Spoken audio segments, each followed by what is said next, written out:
جانی برک بابین بخوالب بخو چرنک و دهناق بخچیدم بعدی سنمای سر بابین چخولی چی در وسکی و تن رو تیدی چایرم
صاحت جانی برک بابین بخوالب بخو چرنک و دهناق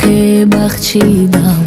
بعدی سنمای سر بابین چخولی چی در وسکی و تن رو تیدی چاینا